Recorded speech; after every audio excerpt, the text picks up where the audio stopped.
Yeah.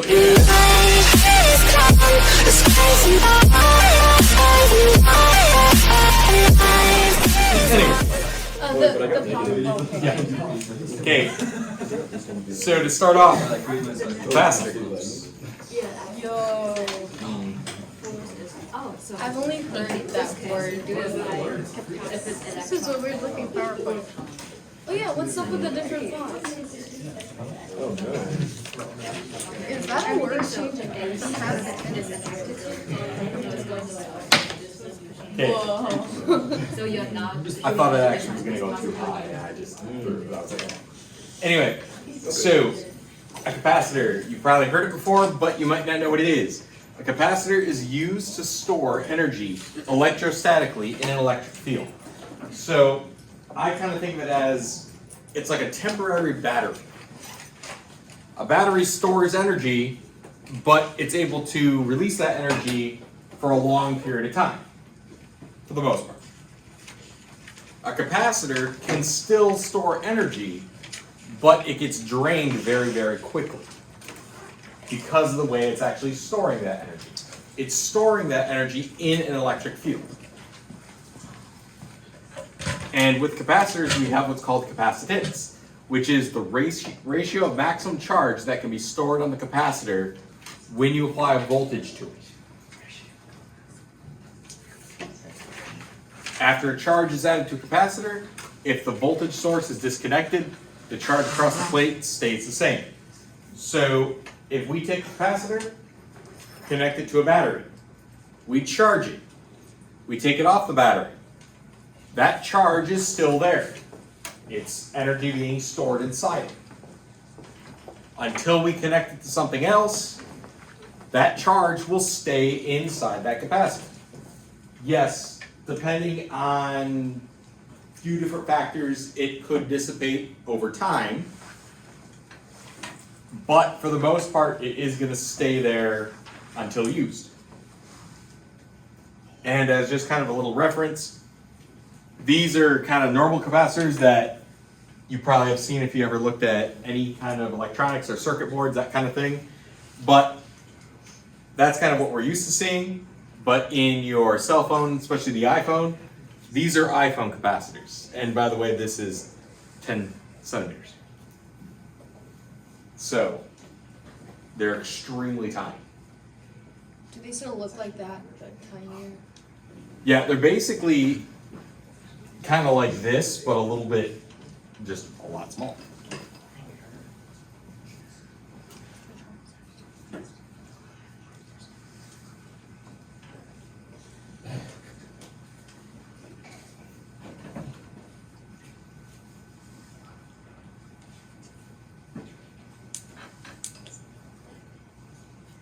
What properties determine the maximum charge that the capacitor can hold?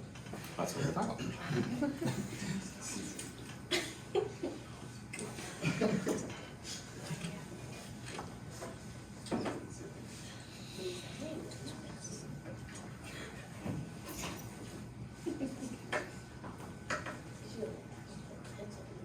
What does that third bullet point mean?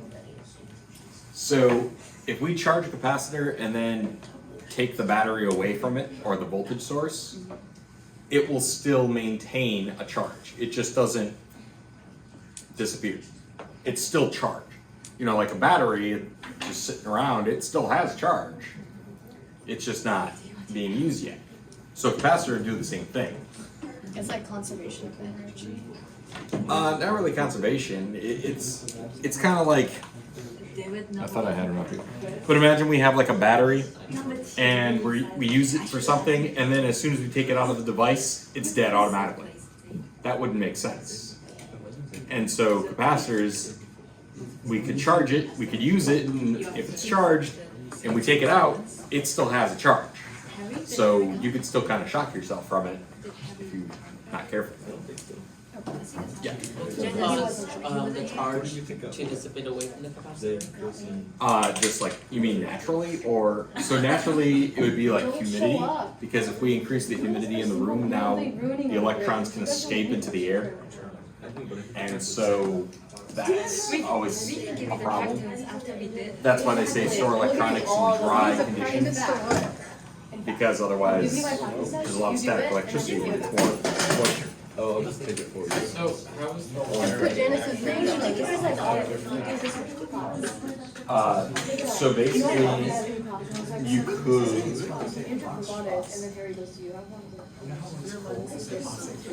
Okay, that's fine. a lot of times it'll just kind of look like this, where you have two metal plates and then a positive negative Kind of fun. leads.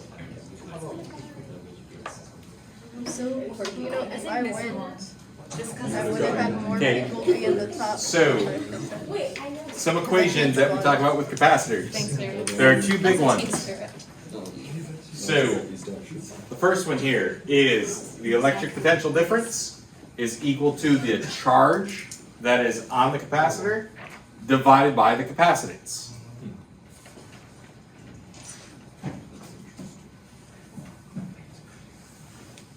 Then we have an equation for the actual capacitance.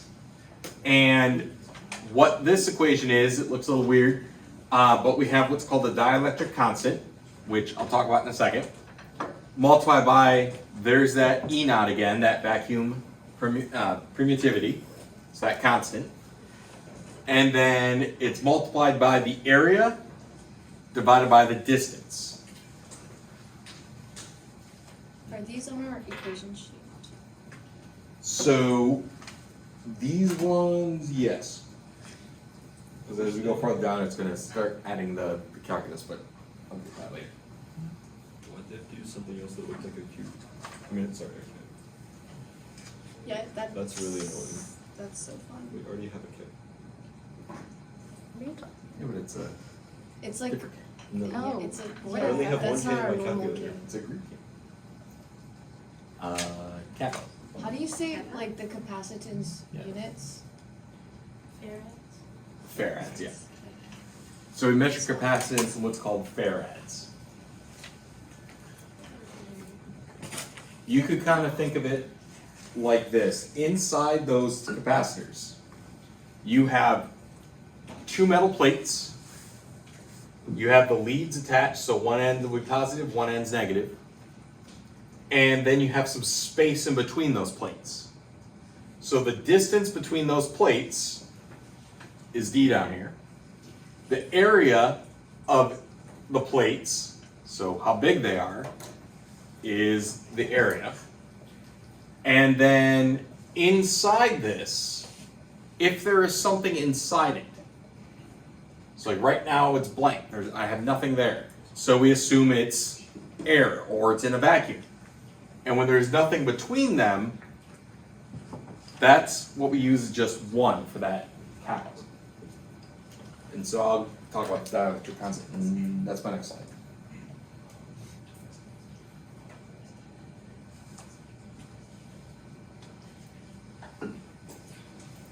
Now we've already talked about parallel plates and the electric field between parallel plates. What did the electric field between parallel plates look like if we said this is positive and this is negative? What would the direction of the arrows be? They always go from what to what? Positive to negative. So the field's going to be like this. And what do we know specifically with parallel plates? The field inside is going to be, yes. Is it going to change? No. No. Inside, or I should say between those plates, the field is constant. So whether you're here or you're here, the field is still the same amount. The strength of the field is still the same. Now, yes, when you get to the ends, that's where it starts to curve, and that's where things kind of get a little variant. But we only care about what's happening inside, between those plates, when we talk about capacitors. Because they're designed not to let any electricity just kind of escape off the sides. Otherwise, that would probably end badly. So the way it stores energy is by storing energy within this field.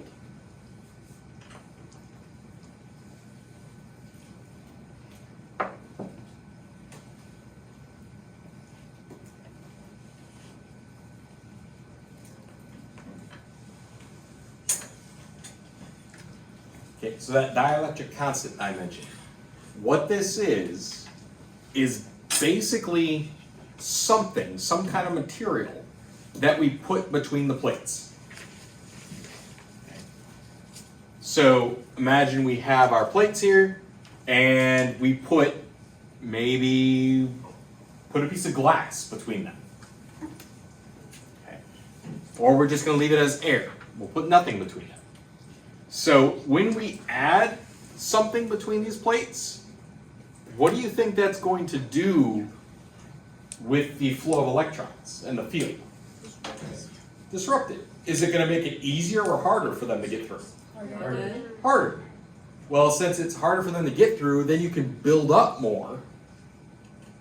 And that's why we increase the capacitance when we add something to it. Because if you put something between these plates, the electrons don't want to be close to each other. So they're going to build up more and more energy. You're going to build more and more of them on one side. And sooner or later, they're going to be forced through whatever's between them. I mean, they're electrons. They can go through materials. So a capacitor with a dielectric will store the same charge as one without one, but at a lower voltage. So basically, if we introduce a dielectric, then we're going to increase the capacitance, which means we're making the capacitor more effective. And the equation has that as basically a multiplier. And when we talk about just general, we usually use a vacuum as kind of our default. So if it's just in a vacuum, you would just multiply your answer by 1. But if you put something that has a dielectric of 2, you just doubled your capacitance from just adding something. And then you can triple it, quadruple it. There's a lot of different ones out there. So one big point I do want to make is, unless otherwise stated, assume the inside of all capacitors is in a vacuum. So the dielectric constant will be equal to 1. If it tells you there is a dielectric, then it's not going to be 1. But if it doesn't mention it at all, assume it's 1.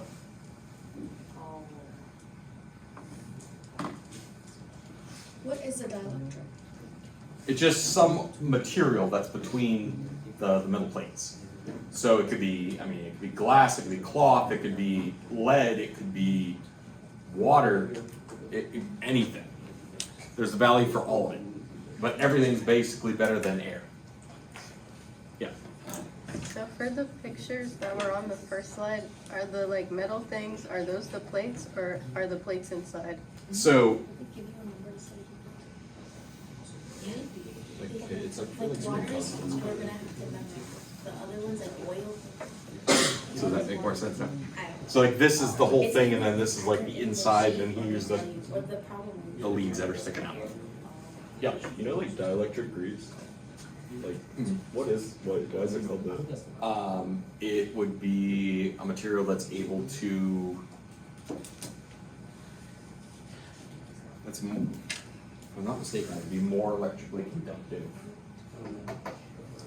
Is that less? a higher K or Yeah, it would be a high value. Higher K, lower voltage. a higher K? Yeah, it would have to be between the two metal plates. Yeah. Can you have a K less than 1? Higher Nope, K, higher one is as small as you can get. voltage, the lower capacitance. Because if you had nothing there, you can't get smaller than nothing. For capacitors. So.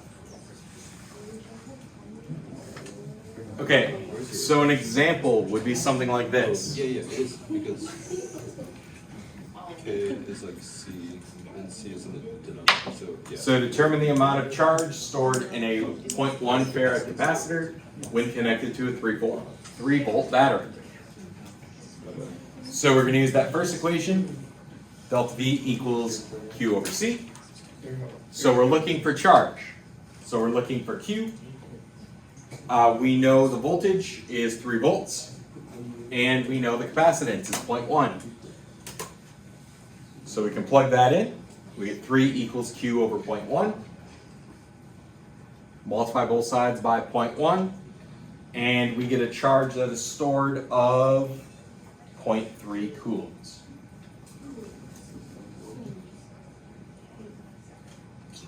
Do you know if it's positive or negative? We just say the amount of charge stored. We don't. It would be just. You just say it's neutral. It would just be the positive. You could keep it as positive.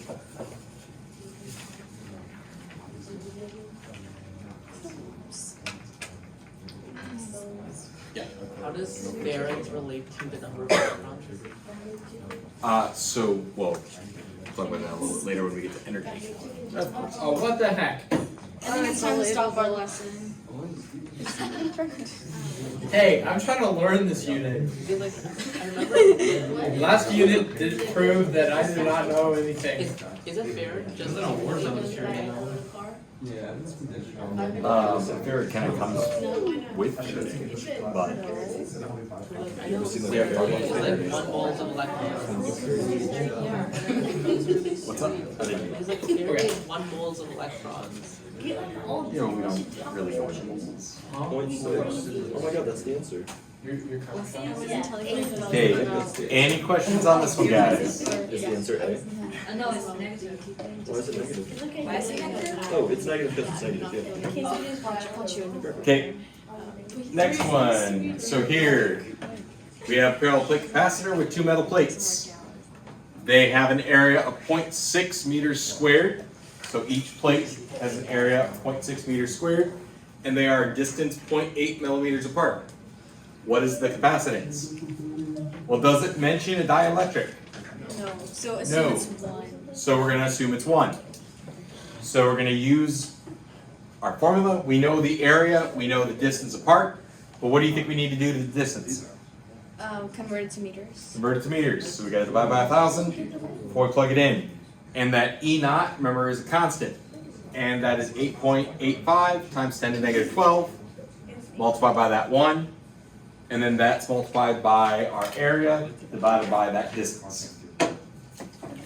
And so when we solve this now, we get 6.64 nanofarads, which is 6.64 times 10 to the negative 9.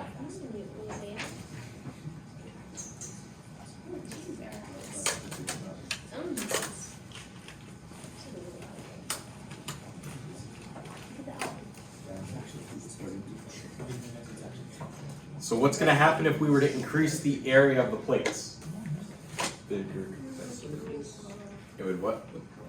It would increase the capacitance. Wonder if we increase the distance between the plates. Decrease the capacitance. Because now it's got a lot more area, air to fly through. One more example. And then we're done? Well, then you get a price. One. So we're done. Well, it's learning is making me mad right now. That's great. I'll definitely do one. Okay, I think so. I'm not writing this one down. Okay, guys. So, last example here. Guys, listen up. So here we have a parallel plate capacitor. Basically, it's exact same thing. The only difference is now we're putting glass between the plates. So we set it up the same way. The only difference is now instead of multiplying by 1, we multiply by 6. And so when we solve it, we get 39.83 nanofarads. So it's 6 times as more effective as the last one. Yes. Oh, and I'm yeah, sorry so if you said this earlier and I didn't hear, but does the I did material, the same. is there any correlation between like the type of material that Because you doing your way, I use? would also get 0. Like, But if you add really Yeah, so it kind of depends on how conductive the material is and how like dense the material is, its own density. There's a few factors, but really the big thing is like how easily electrons can flow through it. So if it's easier So to even the cause negative can make it down. Yeah. at this point. But you still can't go below 1. It's still harder than just getting through air. Oh, okay, I see. Does the area of the dielectric They matter? got a turbo. What do you mean? No, I mean, you could have, let's just say we have, Yeah. I freaking love this that movie. let's just say this is one of the plates. Here's our dielectric. Big difference. But here's the thing, the electric field is only going between the plates. So it doesn't matter what's outside of it, as long as it's in between something, because you're not gonna get the field going like this. It just has to be big enough to cover the plate. So when you're calculating like C, is it like just that one point? No, it would be the entire thing. We kind of always assume when we add a dielectric that it is the same area of the plates. Okay, because I was wondering like what if it's smaller? Yeah, we wouldn't be dealing with anything like that because if it's smaller, it's just gonna try and go around it because it's shortest path. So, yeah. But if it's bigger, it doesn't do it. Yeah. So does the dielectric become like another In a way, because now it's harder for the electrons to go from one plate to the other. And so you're able to build up charge on one side. So you can increase the amount that it can hold. It's kind of what you're able to like hold more electrons instead of having them escape easier. When there's a Then you slap her. the Stop. capacitance goes down, Shut up. You're so Hey, I haven't sneezed like be between them if the dielectric was not being placed where charge can be held. Well, there's still, you can think of it as they still have a long distance to travel the farther you pull them apart. Even if you have a dielectric there, they still have to travel from one plate to the other. So now they're kind of stuck in that dielectric for a lot longer. So really the idea is since it's between the plates, it's got to go from one plate to another and it's harder to go this bigger distance. So that's going to decrease. But if there's a dielectric, then isn't it harder to go from one place to another? So why is that one increase? But you're still able to build up charge on one end compared to if there was nothing between them. If the distance was increased, would you Yeah, not be able but to if build up charge? we were two plates. You kind of think of it like this. Let's say we have What's that supposed to mean? something like this. this. So Not a joke. they're going to want to go this way. It's really just I something. think everything Caleb says is a joke. Now, if nothing is there, they could easily go through air. That's not a problem. But it's just going to take longer because they're farther apart. For a minute. So it takes more energy to go that far. I still have the one. Now, that says when you have capacitance dielectric there, you're going to increase the capacitance because So creepy. they're going to kind of go like this and they're going to kind of get stuck and now they're going to slow down. But who's gonna So get that her means Thursday? when they do finally reach the other side, you're going to get a lot more attaching the plate It's gonna be you and Zane getting married. at one moment Perfect. And because I'm you slowed a bunch of them down. Kind of gonna thing. be a groomsman. Think of like The person on this side. Yeah, of the guy. if you had a hose and you put a little cake in it, you know, you get like the high pressure. Think of it kind of that way. You're putting something to kind of blocking it, but in the end, you're going to make it be going with more energy. Yeah. And then I don't know what Zane would be wearing. Probably just Probably like the outfit he was wearing with the wig. Do insulators have a higher dielectric constant than, Yeah, 'cause it's harder for it to go. so like, in the capacitor lab we're making on, the one we're making on this is It doesn't say it. actually. If the labels are removed, You guys are going to choose whether or not you want to put something. So like, if I just Oh, put but like they're one so of the far. eraser between them, that would increase capacitance. I thought you said that like. So it's easy to pick up. That means it's easy for the electrons to work through. Zane and Caleb now getting married. So And I wanted to be a that means you're gonna not be able to store as much power. Wait, so K is higher when it's something more conductive? When it's less conductive. Oh. Wait, so areas, vacuums are conductive? Well, you can think of it as there's nothing really to stop it. Way again, like, And you know what the flight for here is. What's water? Depends on the water. Pure water is like 1.2. Who's gonna be the mega bomb? Deionized water. Yeah, that would be about. That's what I was saying. Military. Okay, so guys, you do have a practice in your OneNote, and that one you said? I'll leave that all to you. I'd say. Except, Wait, I wanna throw the next one, because Emily likes it. But except let my nine stay the same. So annoying. No, no, no. We got added one of the, like,